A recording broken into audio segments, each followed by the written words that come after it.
5, 4, 3, 2, 1.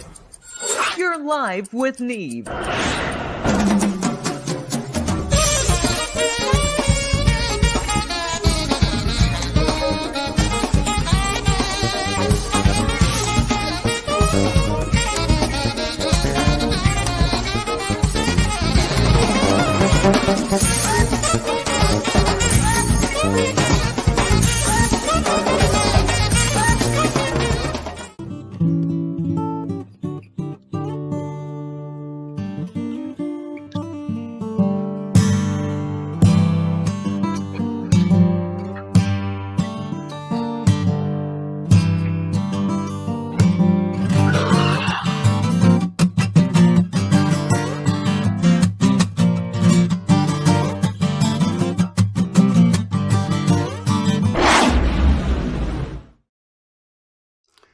All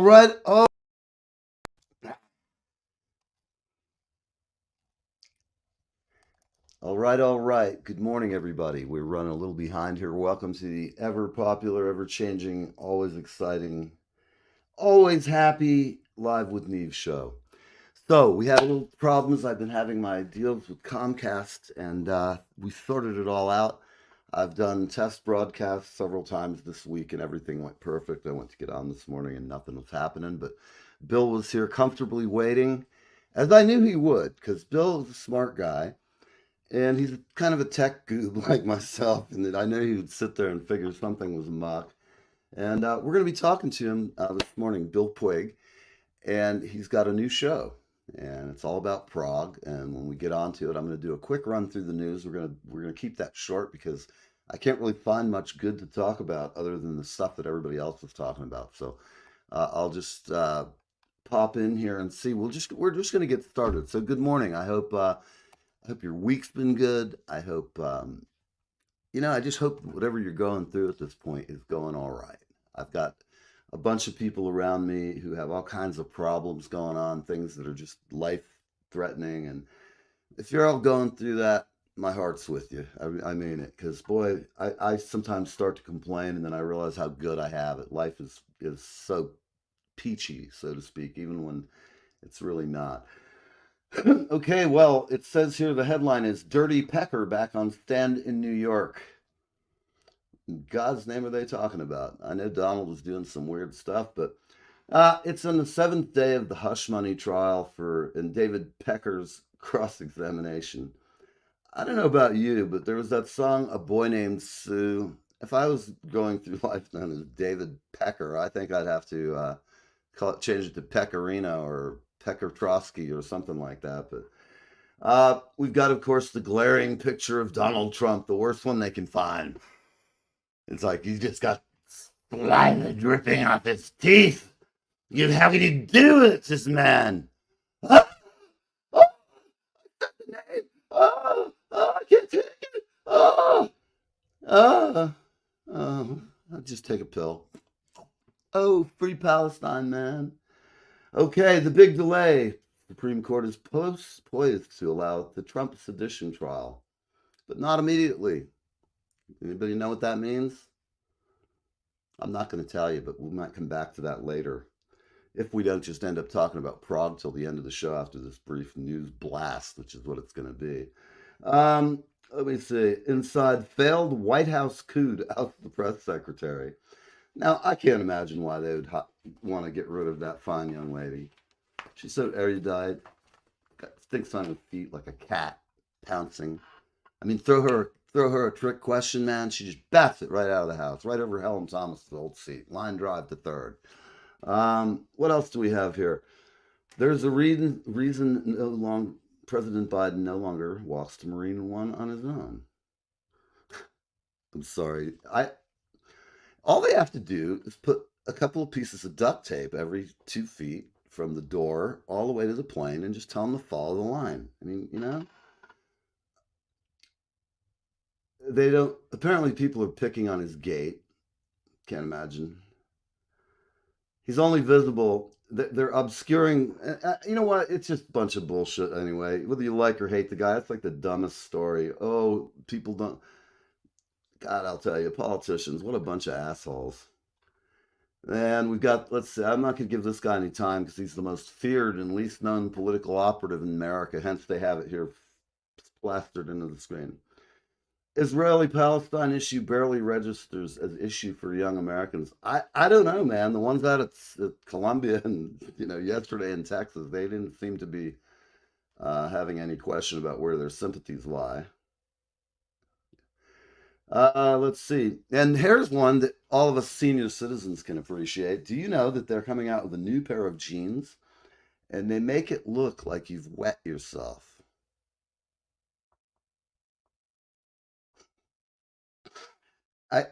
Bizarre, trendy, new jeans make it look like you've wet yourself.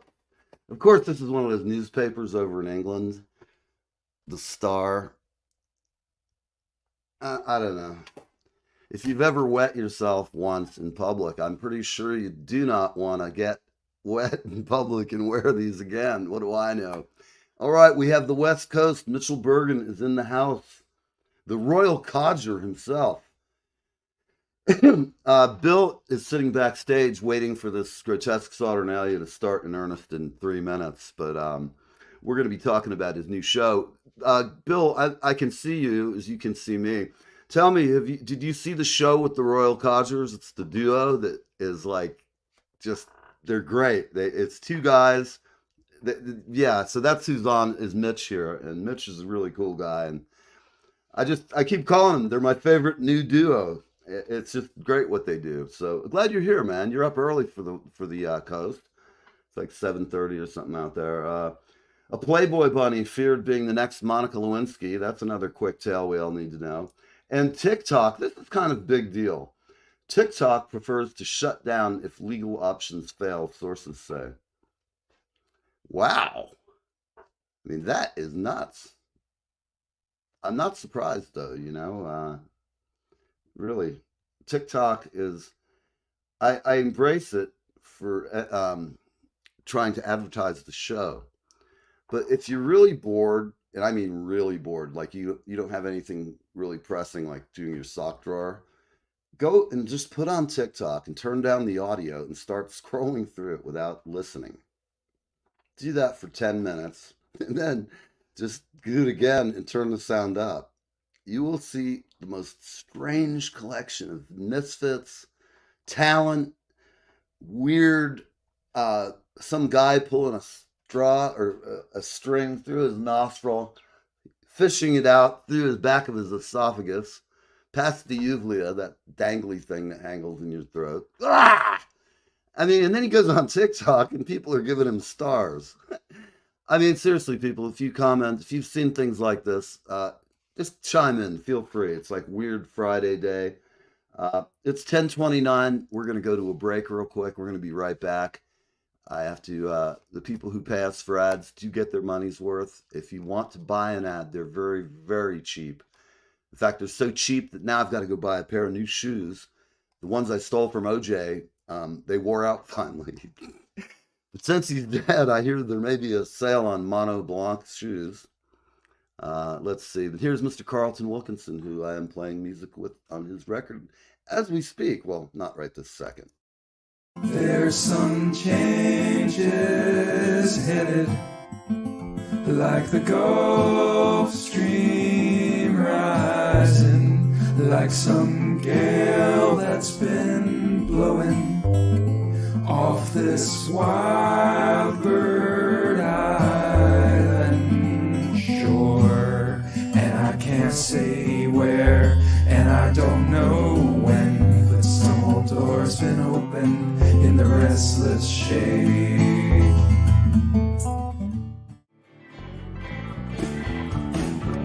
Poor man sagging cigarettes, takes the subway. Rich man folding old regrets, steps on the rundown below.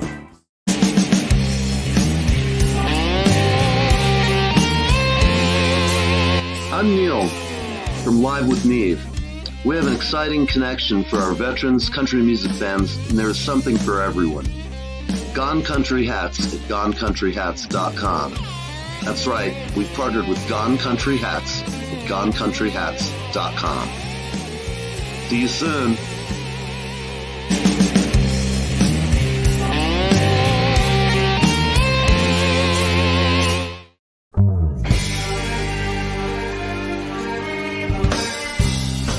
If you need band photos, Nancy Kravitz Photography is the best place to go.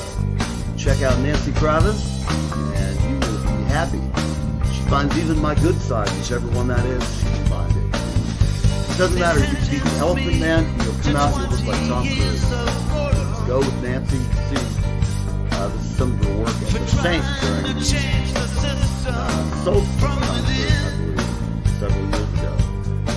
One more ad, and then we're back. We're going to have Bill and me on talking about his new show and about Prague in general. One more go, one more. Last ad, dude. Hey there, it's Kevin Sorbo here, and you lucky people, you are live. You're live with Neve or Neve or Neve. I don't know. I can't say the dude's name. Anyway, you're on live with him, so I don't know. I guess that's a pretty good thing.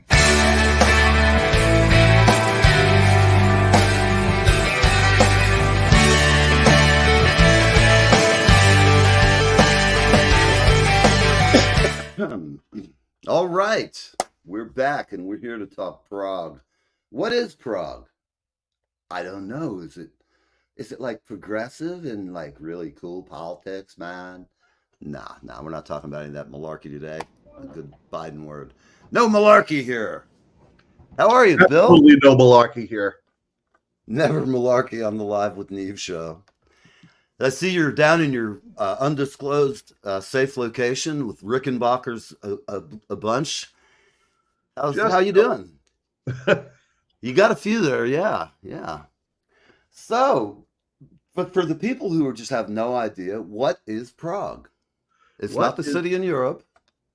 Well, we've been accused of that, but Prague, in the context that I use the word, is progressive rock, which is the style of rock that was very prominent in the 1970s and into the early 80s as well, perpetuated by bands like Yes, Genesis, King Crimson, Rush, Roxy Music, Kansas, and so forth.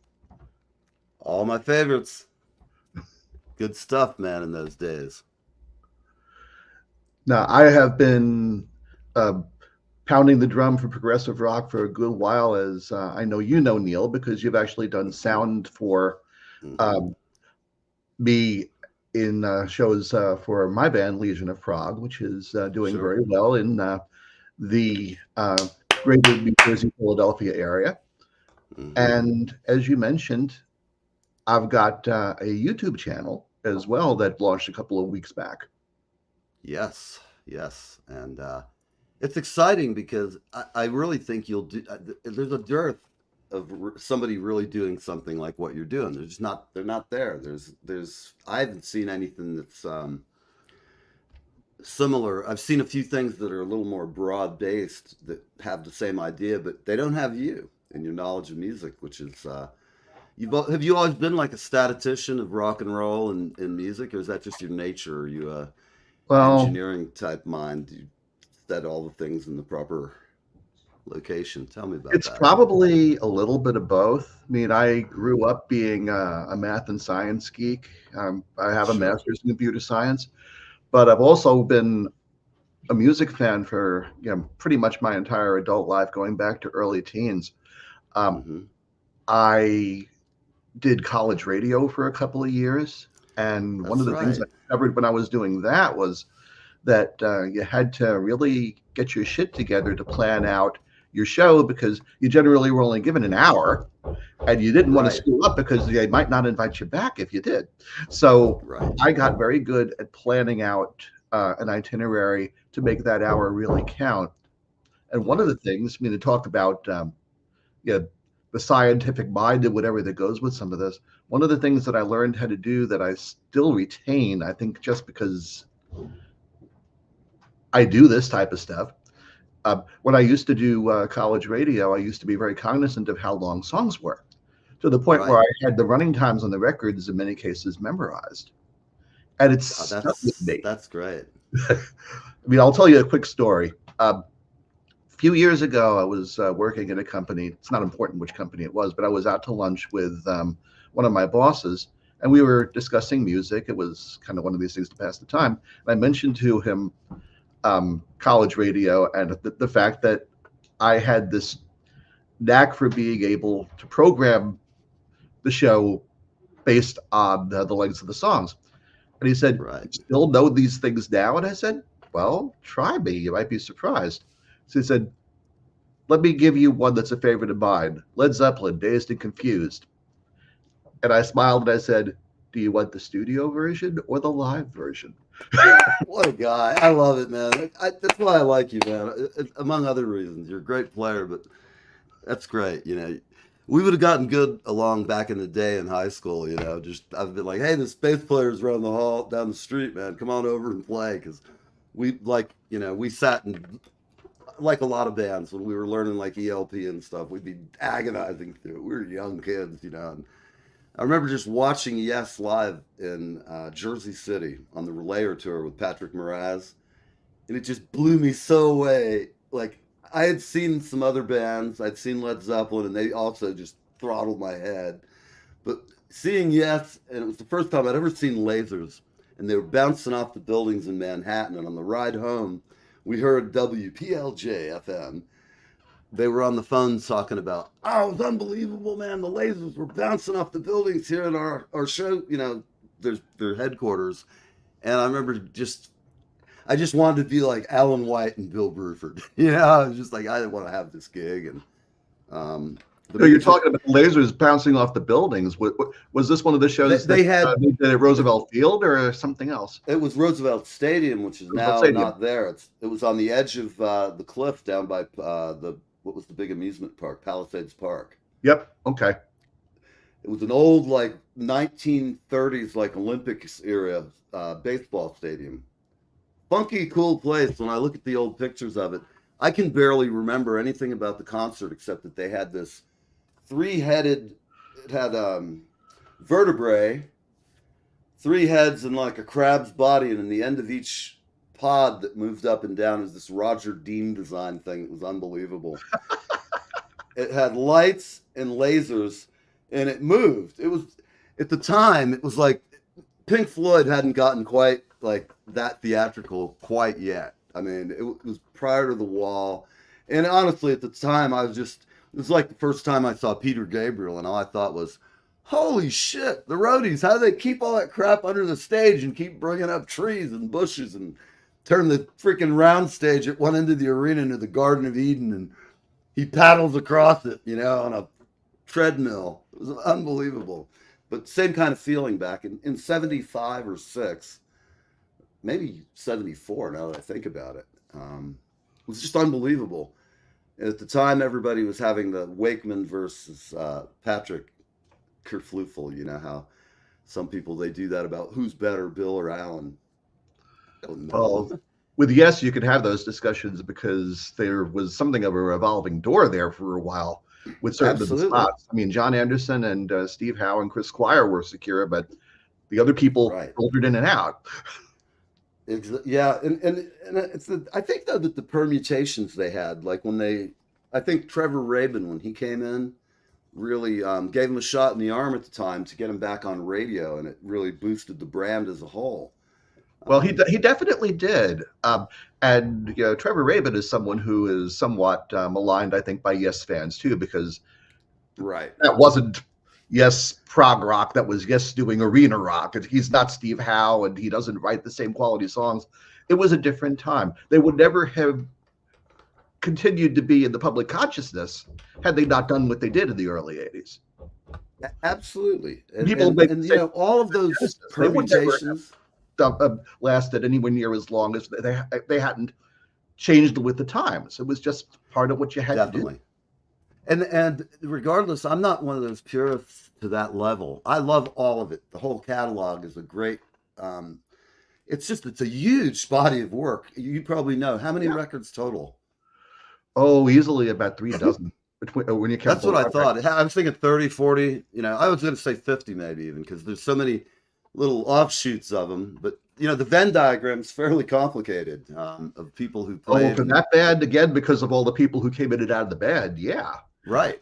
And where they've gone, and like John Lennon, nobody realizes Alan White played on a bunch of his sessions. Oh yeah, no, he started his career in some regards working with the Plastic Ono Band. The famous story about that is Alan White was on stage for the first Plastic Ono Band live show in Toronto in 1969. Ah. And John Lennon called him on the phone to invite him along. Alan White's 19 years old, and he's getting a phone call from John Lennon. He thinks he's being pranked. He hangs up the phone. That's the same thing Goombie did to Al Di Meola. When Al Di Meola called my friend on percussion, said, "Hey, it's Al Di Meola." Goombie goes, "Oh, fuck off!" Something to that effect. Yep. Saw one of his friends because Al had played in Tampa the night that they were playing somewhere right downtown and had been seen. But it's that same kind of thing. I can imagine, being 17. Talk about the fear and just the nerves that you'd have. John Lennon called me. I mean, he was bigger than Jesus at that point, as they said. Well, yeah. I mean, that's a whole other conversation to be sure. Yep. But talking about the YouTube show, the show is called the YouTube channel, I guess I should really call it. Yes. It's called Propaganda, and I started this a couple of weeks back. It launched live, but the idea came to me back in the late summer of last year. Our band Legion of Prague, of course, does all of this type of music. And there are so many interesting stories that go with the music from when it was made, what inspired the music, so forth. And every now and then, and you've seen us do this, I'll take the mic in between songs and say, well, this next song comes from blah, blah, blah, blah. And I'll go off on a tangent as our guitar player is switching guitars, whatever, to buy a little bit of time, that kind of thing. And people have told me, oh, you know so much about this, you're like a professor. And I'm like, well, I don't really try to do that, but it's fun. It's something that gives us a little bit of room to do what we need to do on stage. But, fast forward, in August of last year, I saw a streaming broadcast that was originated in London to celebrate the work of the late John Wetton. John Wetton, of course, founded the band Asia. He was in King Crimson in UK with Roxy Music for a brief time. I mean, he was like the Forrest Gump of progressive rock. He played with everybody. Yeah, right. And they had a celebration of his life. It was a streaming broadcast that went for 5.5 hours. And it was from a fairly little club in London. It probably didn't seat any more than about 250 people, but I'm guessing that about 10,000 people at least saw this thing. And it dawned on me that with the technology, there's a lot you can do to get your ideas across. And I decided that I would take a shot at doing something. And the first 2 shows of Propaganda that are on YouTube now are the initial result of that. And this was basically me writing an outline and setting up a camera and just talking and running through it. Eventually, I edited it to get out the hems and haws and whatever between sentences, and to add in music clips and photographs and so forth of the various people I was talking about. But I ended up in 2 shows for having over 90 minutes worth of material, and people are actually watching it. It is very cool, and I haven't seen the second one yet, but I'm excited to. Do you mind if we show a clip of it? Oh, go right ahead. Okay, let's see what we have. Psych and Prague Bonanza. This isn't you. Oh. Okay. I know why. I got it. Ah! What happened? No, that. Those bastards. Hold on a minute. Okay, people. I am confusing the search engine. Prague Bonanza Season 1. Propaganda. propaganda. That's why.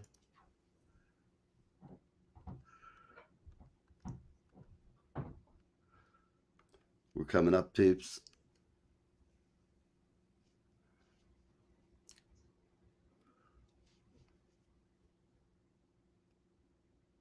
I'm having a hard time finding it. It's not clicking on.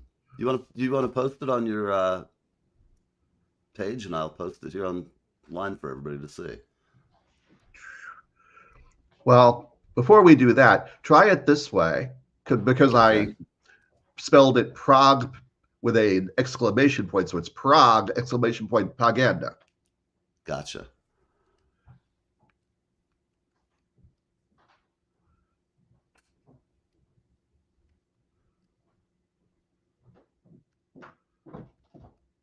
Now we'll be in the proper location.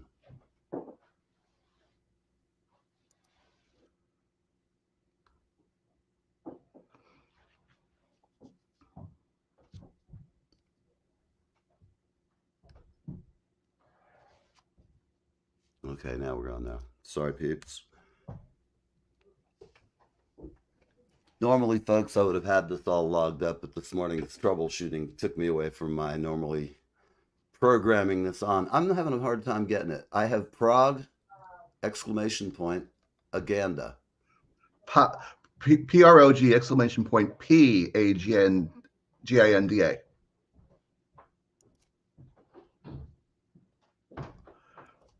Hang on a sec.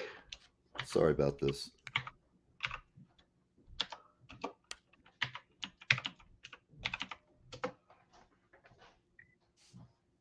There we go.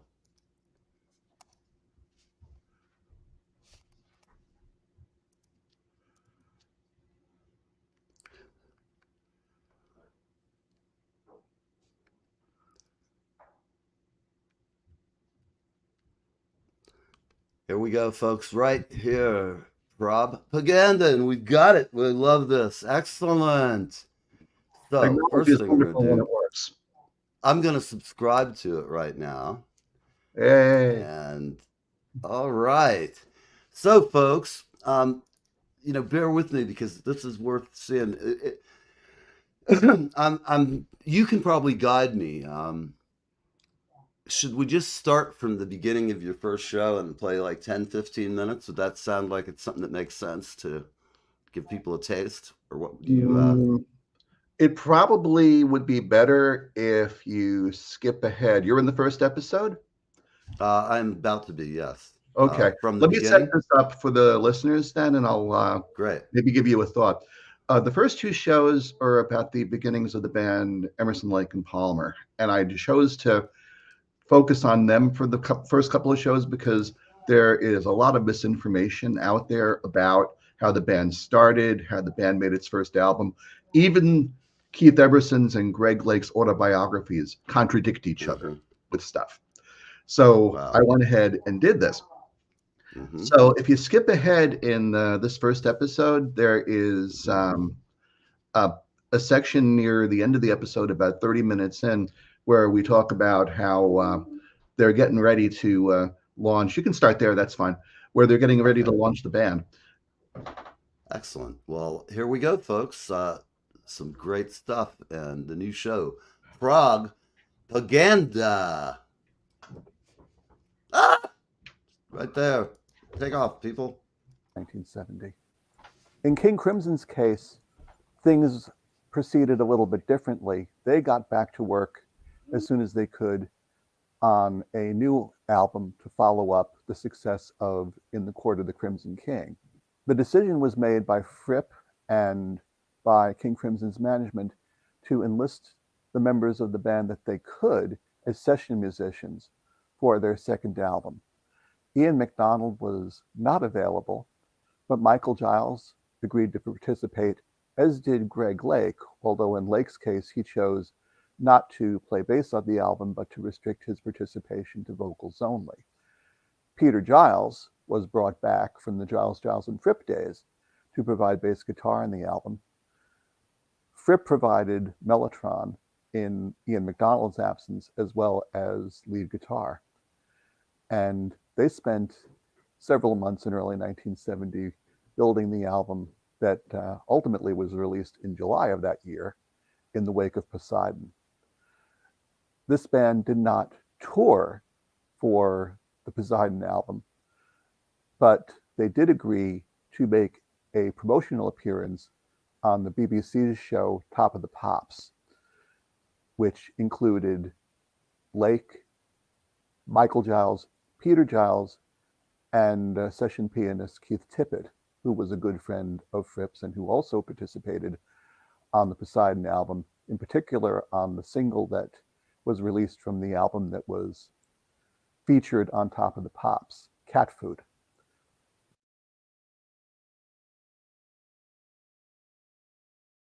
By the end of March of 1970, Keith Emerson and Greg Lake had taken care of their remaining commitments to The Nice and to King Crimson, respectively, and were free to get down to business with their new project. In order to get rolling, they needed to take care of three things. The first was work on what would be their new repertoire. Both Emerson and Lake had ideas for music they wanted to bring into their new band. Keith Emerson, in particular, had long wanted to pursue two pieces of work with The Nice and would now do so with ELP. The first was Bela Bartok's piece from 1911, the Allegro Barbaro, which in the hands of Emerson, Lake, and Palmer would become their standard, The Barbarian. The other was a more lengthy piece, Modest Mussorgsky's Pictures in an Exhibition, which would ultimately... I'm going to pause it there for a minute. We'll talk a little bit about that. I think it can be said that Emerson, Lake, and Palmer did more for classical rock or for progressive rock than anybody, and for classical, as people just really dove into it. People who didn't have any exposure to classical are buying this record, and all of Mussorgsky's pieces. They're great. I mean, for me, it really opened up my eyes to a world that I hadn't been experiencing yet. It really is interesting how this group of people got together, because at least on paper, you wouldn't have expected that they would have resonated the way they did.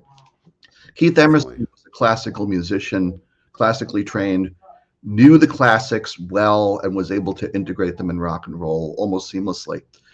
Greg Lake was folky. Greg Lake was a folk guitarist who got forced into playing bass when he joined King Crimson. Hadn't really ever played bass in a band before. He had a wonderful voice and a good songwriter for what he did, but the songs he wrote were really in the folk genre. They were 3 and 4 chords as compared to some of, what Emerson was capable of. Definitely. So Emerson and Lake didn't particularly like each other very much. They worked very well on stage, but they had very different ideas about how to run the band, how to feature. Lake was jealous of Emerson because he was a showman on stage, and his idea was, well, I should be the focus because I'm the lead singer. Right. And absolutely. But at the same time, Emerson was, well, yeah, and I need a lead singer to be able to carry this music off. But if you want to just listen to the music, you're going to buy a record. If you're going to watch us on stage, we need to do something that catches people's attention. So very different approaches they had. Yes. I'm just queuing something up. I'm sorry, I was paying attention. I just, after you play, I want to, since we're talking about Emerson, Lake, and Palmer, I want to put in a little clip of you guys playing Carnival 9. It's not that that's the same songs we're talking about, but for the people out there who really like, Emerson, Lake, and Palmer and prog in general, that was one of the albums for me that just, again, blew my mind open about drumming on a kit and getting more of a symphonic, his roles and press roles. I mean, Carl Palmer is just such a machine. Have you seen, speaking of that, his version? He's going out with an ELP show right now. Are they decent? I haven't seen it. in person, but I have seen clips of it. I'm actually friendly with one of their roadies, and All so right. I've been able to get clips over Facebook and so forth to get a sense of what they're doing, and it really is rather interesting. When they first advertised that it was going to be Carl Palmer playing with basically tapes of Emerson and Lake, Mhm. through holography, I was like, that's not going to work. That's not something that people are going to really want to see and pay money for a live performance. But it actually does work well because they don't try to do an entire show of it. They do two or three of the key songs and bring the spirit of it to the stage. And then it's Carl with his normal band, ELP Legacy, which is a wonderful band. His guitar player, Paul Bialatowicz is his name, and his bassist is Simon Fitzpatrick. The two of them are virtuosos. They're wonderful musicians. And so it's a band worth seeing in its own right. And then when you add the technology to add Emerson and Lake to the mix, it is just really terrific. I'll bet it is astounding with some of the new technology they're using, like when they did the 2-pack thing 10 years ago this is the beginning of it. And check. Can you say something? Sure. I'm here. Oh, there you are. Okay. I just heard a beep in my headset. Sounded like my phones were cutting out, which is fine. I have another pair sitting right here. I've got my cell phone sitting near the microphone. That might have been me. I apologize. Could have been. No, don't worry about it. That's fine. Yeah. Well, I'm going to go ahead and play something because we started a little late, but I want everybody to realize most of you who've watched the show and are going to watch it know Bill's been on many times and we've talked. His band is excellent and the music's difficult. They have fun doing it. They're not up there grimacing and, they're having a great time. They're good people. And I think this song is one of the reasons why when I first started hearing about these guys, I just called you up one day. I was like, I want to see these guys. It's hard to find really good music. And considering how often Yes will tour and how many people have passed, we have not, Gina. Hi, Gina. If you send me a message. The Beat Tour. Oh, I can speak to that real quick because I actually have tickets to see them both in Red Bank and in Philadelphia. Neil, I don't know if you're familiar with this. The Beat Tour is a celebration of the 1980s version of King Crimson that Eddie Van Blue and LWN put on the road. And if I'm not mistaken, Rick Marotta. No. Jerry. It is Ballou and LWN who were in the 80s King Crimson along with Robert Fripp and Bill Bruford. Fripp is basically on hiatus from the road. Bill Bruford's been retired from performing for about 10 years. So to celebrate the album, they went out and they got 2 world-class musicians to sub for them. Fripp's parts are being played by Steve Vai. Bruford's parts are being played by Danny Carey of Tool. Yeah, that's right. It was Tool. I knew there was some great drummer doing it. I got confused because my friend is also doing a tour with Tony Levin. Rick, Rick, Jerry Marotta. Exactly. Our whole interview, it's so funny because I kept calling him Rick. And we have a whole segment where we riffed on it. It's really funny because it got, how you get stuck on something and then you keep doing it because you're stuck. We had I'm going to have to put that up. It didn't make it on the show, but it's like an outtake that's hysterical. Okay. I go on and I go, Jerry Marotta. And he goes, no, it's Rick Marotta. And he goes, Rick's the one who's got all the money. I'm the one who's working. It's funny. Well, when you have 2 brothers who are both famous, who both play the drums, I suppose that does happen to them sometimes. Well, they also look a lot alike. Oh, sure. Understood. I don't mean to be rude, Neil. I've got a hard stop at 11. I'm going to stretch it for about 2 minutes more. But I did want to, since you mentioned something about the band, let me just interject. Legion of Prague has actually had some very good luck in the recent past as far as expanding our brand. If you're going to show the Carnival 9 clip, that was done at a wonderful local theater in central New Jersey called the Denellen Theater in Denellen, New Jersey. And between playing there and playing a couple of other key gigs around Monmouth County and around Philadelphia, we all of a sudden have gotten ourselves in the theater circuit. So we have a few very nice shows coming up in the not too distant future. We're playing a show outside of Philadelphia in late June at 118 North in Wayne, Pennsylvania. And then in the fall, we have shows at the Vogel in Red Bank in September. All right.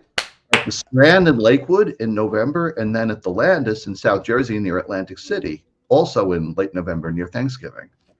Excellent. You hear that, people? These are some fine venues. And if anybody wants to join me at the Vogel, just hit me up in private mail. I'd love to go with some of our pals who watch the show, and we'll go out and hang with the guys and, hear a really good show. If you like this music and you appreciate it, this is the man to do it. Well, thank you for being on, as always. It's a pleasure. And, I can't wait to see what your next episode. I have to watch the second one this afternoon. I've kind of a nice day. I don't have anything I have to do.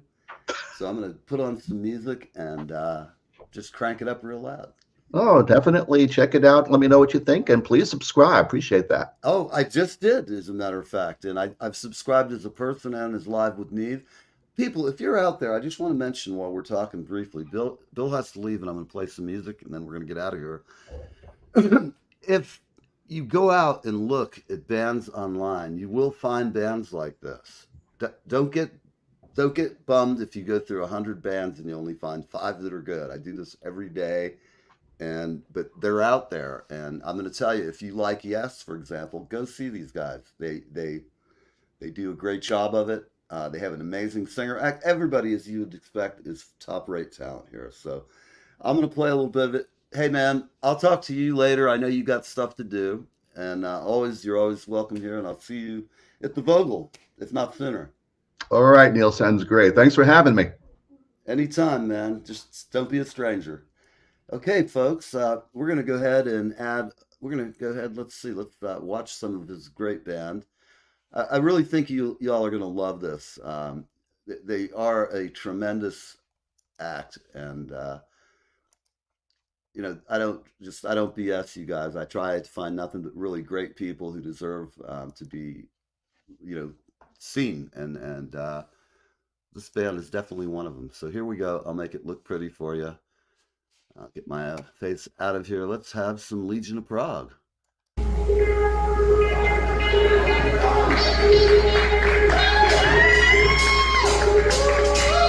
Welcome back, my friends, to the show that never ends. We're so glad you couldn't attend. Come inside, come inside. There behind the glass, there's a real pretty prize. Be careful as you pass. Moving on, moving on. Cold inside, the show's about to start. Guaranteed to go your heart. Rest assured you get your money's worth. Legion of Prague, folks. It's a dynamo. Can't see the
right, everybody. We'll see you next time. Live with Neve today at 4 o'clock. We have the amazing and talented Margie Korchnar will be with us.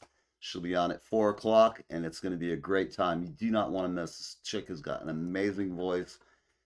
She's just smoking. So we will see you soon. Have a great day. We love you, and we'll talk to you next week. Thanks for watching. We'll see you next week, live with Neve. Oh, still here.